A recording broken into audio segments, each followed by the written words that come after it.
फिर से अगर हमें इस देश को विश्व गुरु जैसी स्थिति में लाना है, फिर से हमें अगर इस देश को सोने की चिड़िया बनाना है, तो अनाथ से सनाथ करना पड़ेगा।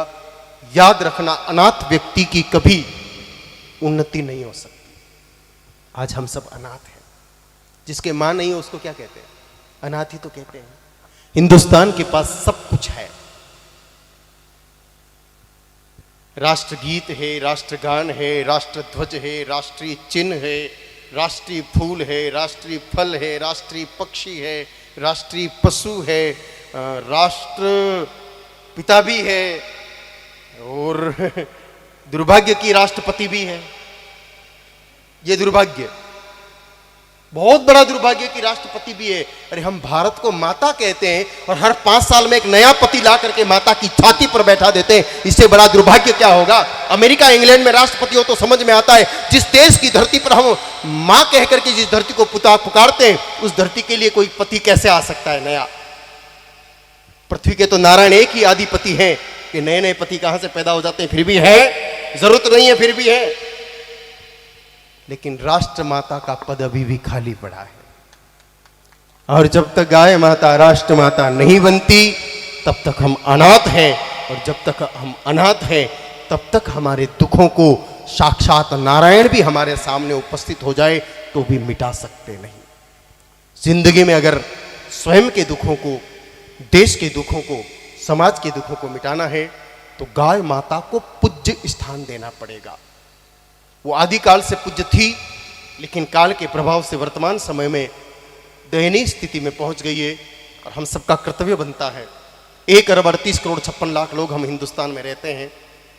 अगर हम सब मिलकर के एक एक गाय माता की सेवा शुश्रूषा पर भी विचार कर लें, तो गाय माता फूलों में सज सकती है और बादाम झीम सकती है। सिर्फ एक एक व्यक्ति एक एक गाय माता पर विचार करे तो ही। लेकिन आजकल हमारा विचार बदल चुका है। उस विचार को ठीक से स्थापित करने के लिए इस प्रकार के आयोजनों की आवश्यकता है। मैं साधुवाद देता हूँ, धन्यवाद देता हूँ, धन्यवाद देता हूँ सारण जी को कि उन्होंने इस कलिकाल में इस प्रकार का कार्यक्रम, जहाँ अपने जन्म देने वाली माँ की पुण्यतिथि मनाना भूल चुके हैं लोग, वहाँ पर गाय माता की पवित्र तृतीय पुण्यतिथि पर यह आयोजन किया है। इसके लिए बहुत बहुत साधुवाद सारण जी को। साथ ही साथ जहाँ भजन गायन में आजकल विकृति आ चुकी है, बस अश्लील धुनों पर नाच गान करके रात्रि जागरण की एक जो गंदी परंपरा वर्तमान समय में जागरणों में जो हुई है, उस परंपरा को समाप्त करके पुनः एक शुद्ध तरीके से, और हर चीज का एक उद्देश्य होना चाहिए। रात्रि जागरण हो क्यों भाई? क्या रीजन है? देवता को वो तो घर बैठ के मना लो। एक उद्देश्य के साथ कि मेरी भजन संध्या के माध्यम से अगर 2 गाय माताओं का भी पेट भरता है, वो तृप्त होती है, और जब उत्तम श्वास लेती है तो उनकी श्वास से करोड़ों लोगों को आनंद प्राप्त होता है। ऐसे पवित्र भावों के साथ आप इस प्रकार के भजनों की जो एक सुंदर परंपरा पुनः प्रारंभ किए है। मैं बीच में ओम जी भजन संध्या में जाया करता था, लेकिन लंबे समय से मैंने भजन संध्या में जाना बंद कर दिया। वहाँ आधे अधूरे कपड़े पहन के जो नृत्य की और ऐसी परंपराएं चली, उसके बाद मैंने उसको भजन संध्या नहीं भगदड़ संध्या समझ करके बिल्कुल ही जाना बंद कर दिया। लेकिन आपके बारे में जैसा मुझे सारण जी ने बताया कि इस प्रकार की भजन संध्या, इसीलिए मैं यहाँ आया हूँ। बाकी मैं भजन संध्या में सम्मिलित नहीं होता हूँ, पहले होता था, मैंने बंद कर दिया बिल्कुल ही।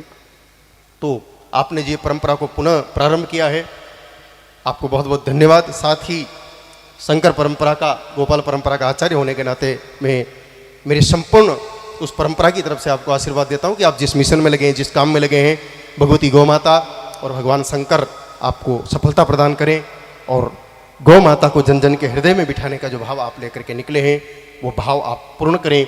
इसलिए एक छोटी सी बात में, क्योंकि हर माता पिता यहाँ ज़्यादातर अभिभावक बैठे हैं जो अपने बच्चों को पढ़ाते हैं और विद्यार्थी हैं, हर माता पिता चाहते हैं कि मेरी प्रोग्रेस होनी चाहिए, मेरे बच्चे की प्रोग्रेस होनी चाहिए। हर स्टूडेंट भी ये चाहता है कि मेरी उन्नति हो। तो मैं, आपका माइक चालू है ना? 2-3 चालू करो ना, इसको चालू है, चालू करो भैया। 2-3 प्रश्न पूछूंगा, नागौरी में जवाब देना। जी, कोशिश करेंगे। नहीं, इजी क्वेश्चन, ये दादिया भी दे सके पर बना के माइक बटे दूर है, इन खातिर आपने तकलीफ दे रही हूं। गाय माता को बछड़ो छोटो हुए विधान थे कई कहो इन्हें टोगड़ियो 12 महीना को रह जावे पचे कई को बछड़ो 2 साल को रह जावे पचे कई को नहीं, बेल तो 3 साल को 3 साल को नारी क्यों नारो नांदियो और पूरा मोटो हो जाओ तो बड़ा बेल पहली तो टोगड़ियो हो, फिर बछड़ो हो, पचे नारी क्यों हो, पचे बैल हो, आगे बढ़ियो कि बिल्कुल नहीं बढ़ियो, प्रोग्रेस हुई। और भैंस को बच्चों छोटो हो तो कई क्या पाडो जवान में जाओ तो भी पाडो और बुड्ढो वेन मर जाओ तो भी तो वो पाडो ही रहे, मतलब कि प्रोग्रेस को नहीं होवे। तो सीधी सी बात है कि गाय माता को दूध दही घी और गाय माता की सेवा करनी और टाबर पडेला तो टोगड़िया केलडा बाछड़ा और बेल की तरह आगे बढ़ेला और भैंस को दूध पीवन वालों पाडो ही रहेला। वास्तव में अगर हम शुद्ध देश की उन्नति चाहते हैं तो फिर हमारे जीवन में गाय माता का होना परम आवश्यक है। पहले गुरुकुल होते थे, प्रति विद्यार्थी 2 गाय माताएं होती थी। एक विद्यार्थी पर 2 गाय माताएं होने से विद्यार्थी दूध दही घी तो गाय माता का उपयोग लेता ही था। उसकी सेवा स्पर्श और संगति से विद्यार्थी में इतना सत्व गुण आ जाता था कि उसी के प्रभाव से मेरे भाई बहनों वह विद्यार्थी उन्नति के पथ पर अग्रसर होता और उन्हीं विद्यार्थियों को बदौलत भारत को विश्वगुरु का पद मिला था और भारत सोने की चिड़िया कहलाता था। कि ओम जी अगर गाय माता के लिए धन संग्रह कर रहे हैं तो ये दया करके नहीं कर रहे हैं गाय माता पर, ये आप लोगों पर दया करके ये काम कर रहे हैं। मेरा ऐसा सोचना है कि गाय माता को दया की आवश्यकता नहीं है, आवश्यकता हम लोगों के है, क्योंकि हमारा जो कर्तव्य छूट गया और कर्तव्य छूटने के कारण हमारी जो कामनाओं की पूर्ति ठीक से होना बंद हो गई, उसके पुनर्जागरण का विषय है कि आपको प्रेरित करके आपकी जेब से थोड़ा निकाल करके आपको करोड़ों गुना मिल जाए, ऐसी व्यवस्था कराने का कार्य ओम जी कर रहे हैं, ऐसा मेरा मानना है। बाकी गाय माता जिसके गोबर में लक्ष्मी जी का निवास हो, उसको आपके पैसों की क्या जरूरत है? मुझे तो नहीं लगता कि गाय माता को इन लोगों के पैसों की जरूरत है। जहां हमारे धर्म ग्रंथ स्पष्ट कहते हैं कि अष्ट ऐश्वर्यमयी लक्ष्मी गोमय वसते सदा, अथवा तो गोमय वसते लक्ष्मी जैसे उद्बोधन जो हमारे वेदों के संबंधित ग्रंथों में लिखे हुए हैं, तो उस गाय माता को हमारी या हमारे पैसों की आवश्यकता नहीं है। भोलपन में पाश्चात्य संस्कृति के प्रभाव में अथवा अधकचरी शिक्षा के कारण वर्तमान समय में भारत में 99% लोग अनपढ़ हैं, 99% लोग अनपढ़ हैं, अनएजुकेटेड हैं। आप भले अपने कॉलर ऊंचा करो कि आपने एमबीए कर रखी, लेकिन मैं नहीं मानता। आज एमबीए करने वाले बच्चे को पूछ लो कि भैया तू अ से लेके गिने तक एक बार वर्णमाला बोल के बता दे, जो तू पहली से तीसरे तक बोलता था, बोलो बता सकता है क्या? कोई नहीं बता पाएगा। ये कौन सी पढ़ाई है?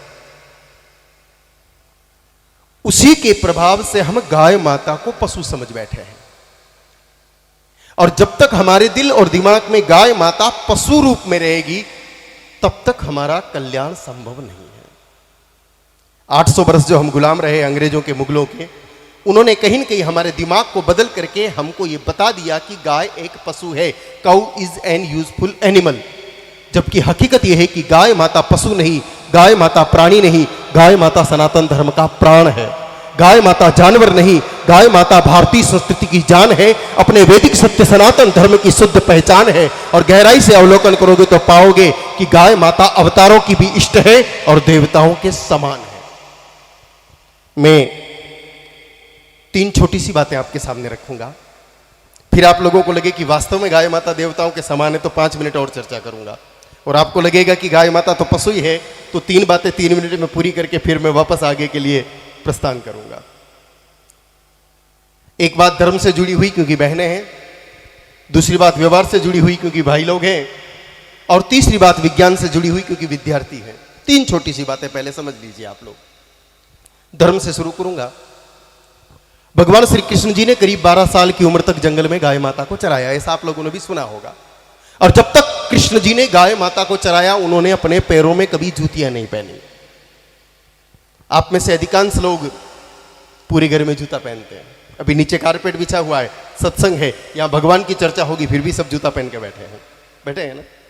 मैं मेरी बहनों को तो देखता हूँ, 4 किताबें ज्यादा पढ़ ले जो अंग्रेजी की, वो तो किचन में भी चप्पल पहन के रोटियां बनाती है ना। हालांकि किचन माता अन्नपूर्णा का साक्षात मंदिर है, मूर्ति वाला मंदिर प्रतीकात्मक है, रसोई घर ही असली अन्नपूर्णा मैया का मंदिर है। वहां पर भी हम जूता चप्पल पहन लेते हैं, कांटे कंकड़ के चक्कर में नहीं, फैशन के चक्कर से। लोगों को लगना चाहिए कि वी आर स्टैंडर्ड पर्सन, हम बड़े खानदान के लोग हैं, ये दिखाने के चक्कर में, ये जताने के चक्कर में। जबकि कृष्ण जी ने जंगल में तक जूतियां नहीं पहनी, क्यों? कारण हमारे धर्म ग्रंथों में लिखा है। गोपाष्टमी के दिन पहली बार कन्हैया जब गैया चराने जा रहे थे, उनकी मैया यशोदा ने प्रेम पूर्वक उनको जूतियां दी, कहा बेटा ये पहन लो। कृष्ण जी ने मना कर दिया, मैया नहीं पहनेंगे। बहुत समझाया, फिर भी नहीं माने। अंत में हार करके, थक करके माता यशोदा ने कहा कि ठीक है बेटा, नहीं पहन के जाओ, तुम्हारी इच्छा, लेकिन हमको ये तो बता दो कि क्यों नहीं पहन के जा रहे हो, कारण क्या है, रीजन क्या है। कृष्ण जी ने उत्तर देने के बजाय मैया से प्रति प्रश्न किया कि मैया पहले आप मुझे ये बताओ, प्रतिदिन देव दर्शन के लिए आप मंदिर में जाती हो, आपके पास भी बहुत सुंदर जूतियां रखी है, फिर मंदिर में आप बिना जूतियां पहने नंगे पांव ही ईश्वर दर्शन को क्यों जाती हो, कारण क्या है? माँ ने कहा बेटा, मंदिर में अपने इष्ट देवता निवास करते हैं, अपने इष्ट के सामने जूतियां पहनना अपराध है। कन्हैया ने मुस्कुरा के कहा, मेरी भोली भाली प्यारी मैया, हमारे धर्म ग्रंथों में स्पष्ट लिखा है कि गौ माता के तन में 33 कोटि देवताओं का स्थान है, उनके चरणों में 68 करोड़ तीर्थों का धाम है, जिनके करणों में देवी वैद्य अश्विनी कुमारों का निवास है, जिनके श्रृंग शिखरों पर सारी सृष्टि का भार है, जिनके गोबर में माता लक्ष्मी जी का दिव्य आधार है, जिनके मूत्र में कल कल बहती भागीरथी गंगा जी की दिव्य धार है।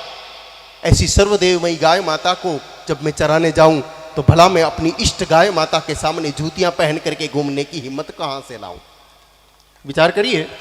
हम लोग श्री कृष्ण जी को पूजते हैं और कृष्ण जी खुद ही गौ माता के पुजारी हैं, तो जिनको सांवरिया सेठ पूजते हो वो गाय माता भला पशु कैसे हो सकती है? अगर श्री कृष्ण हमारे इष्ट हैं तो गौ माता हमारे लिए अति इष्ट है, महा इष्ट है, वो पशु या जानवर किसी भी दृष्टिकोण से नहीं हो सकती। ये तो हुई धर्म की बात, लेकिन सब लोग कहाँ मानते हैं? तो शास्त्रों में ऐसे ही लिख दिया। चलिए, आंखें देखी तो मानो कि को नहीं मानो, आंखें देखी ने तो मानोला कि को नहीं मानोला, मनोला तो आंखें देखी सुन लो। आप आपका घर को चोखो पानी पियो, छाणियोड़ो, फिल्टर वालों, आरो वालों, केड़ो भी महंगो, जो आजकल बोतला में आवे नहीं 20-30 रुपया लीटर को,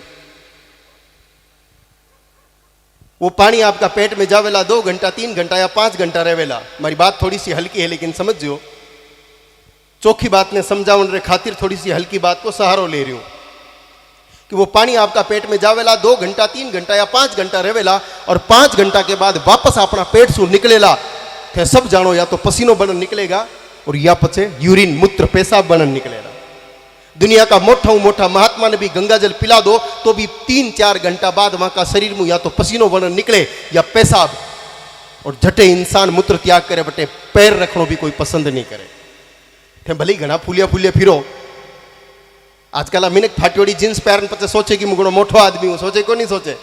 तो कितना ही मोटा हो पर गंगा जल पियो तो थाका शरीर में जाए बाद वो गंदो मूत्र बनन निकलेला। और जी गाय माता ने आपा गलती सु पशु समझ बैठा, जी के लिए अपना धर्म ग्रंथ में स्पष्ट लिखो कि गावो विश्व से मात्रः सर्वभूतानाम गावः त्रैलोक्यस्य मात्रः गावः जगन मातरम। ये सारी उपाधियां जो गाय माता को मिली है, उस गाय माता के दिव्य स्वरूप को समझ लो।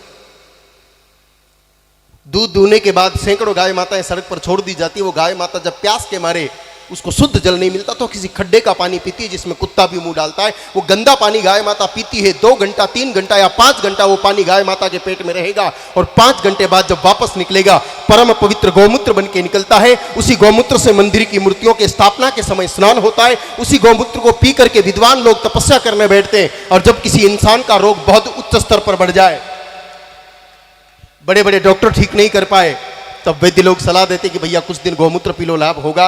लोग पीते हैं और छोटी मोटी प्रॉब्लम को तो भूल जाइए। कैंसर जैसे भयंकर रोग से गौमूत्र को पी करके 100% ठीक होते हैं।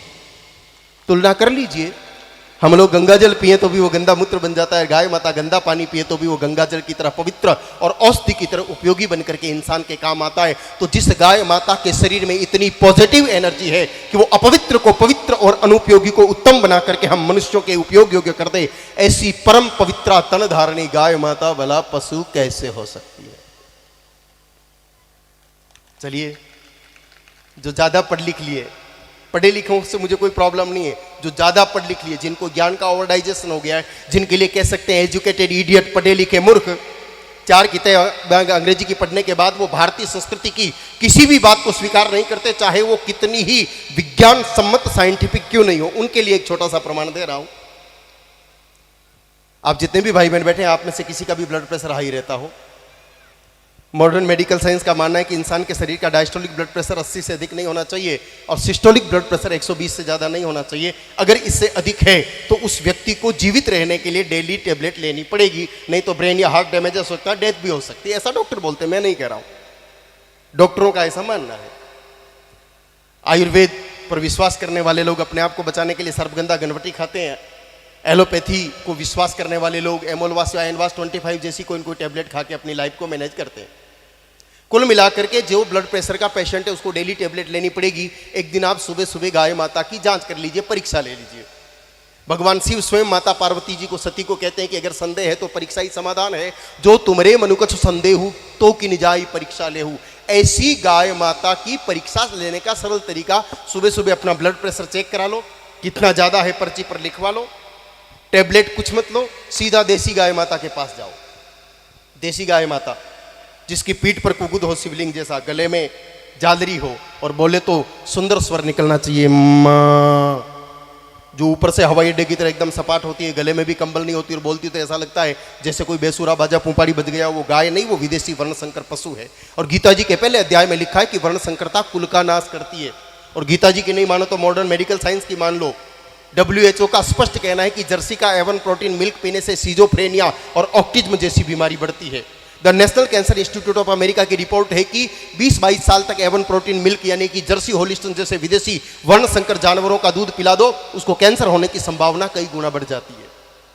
उस जर्सी की बात नहीं कर रहा हूं, देसी गाय माता जिसमें गीर, थारपार, गर्राठी, साहिवाल, आपकी क्षेत्रीय और नागौरी ये सारी नस्ल आ जाती है। उस गाय माता की पीठ पर 10 मिनट हाथ घुमा करके 11 परिक्रमा करके वापस डॉक्टर के पास जाके अपना ब्लड प्रेशर चेक कराइए। प्री और पोस्ट, पहले और बाद वाली दोनों रिपोर्टों में अगर आपको अंतर लगे तो फिर विचार कर लेना कि जिस मां को छूने और सहलाने से अगर किसी आदमी का ब्लड प्रेशर कंट्रोल हो जाता हो तो ऐसी स्पर्श शक्ति दाता गाय माता भला पशु कैसे हो सकती है। लेकिन ऐसी गाय माता को जब से हम लोगों ने पशु समझना शुरू किया है, ठीक तो नहीं लगेगा आपको, लेकिन बोली देता हूं कि उसके बाद हम लोगों में और पशुओं में जो मूल अंतर है वो समाप्त हो गया।